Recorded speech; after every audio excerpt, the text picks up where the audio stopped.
Too many of my fellow pales say I don't have a problem with black skin, I have a problem with black culture, and that's why I have not found this map very useful. So I have been thinking about it a lot as we've been in Egypt. So I'm Dr. Anna Kalschmidt. I research the unwritten rules of work for the working class and neurodivergence with intersections of race and gender. I've been in Egypt for about a week, and being in Egypt really reminds me of how much borders are man-made and often not made by the people local to them, especially in the Middle East. The UK drew a lot of those lines that weren't necessarily culturally relevant. And it's interesting traveling with my partner who's an Albanian because especially in northern Egypt, people assumed he was local because he has darker skin and eyes and hair.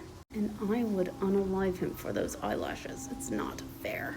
While I think there are certainly uses for a map like this, where you have people who are overt racist, truly think their skin color makes them better, which I don't know how you have my shades are lighter and you're like, yeah, this sun-fried shit, this is superior. But I digress. In Western Europe and the US, white-collar environments, there's a lot of conflict avoidance and a lot of denial about who the norms benefit. Unwritten rules are cultural norms that are assumed to be so obvious and true that they're not explained. And so this is cultural clashes for anybody who's not in that very tiny elite group. So I worked with even working class Americans, even white men who are working class or autistic or whatever, who are like, what the hell's going on here?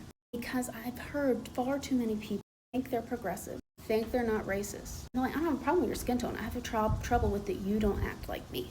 That's still racist. That's cultural racism. It's based on shit that not only is silly, because notice how these groups across these lines are very different from each other, right? It's an equator difference, proximity to the equator, not a cultural difference. In my upcoming book, I talk about how a lot of these assumptions and unwritten rules actually hurt the business too, in addition to the people. Things like these have uses.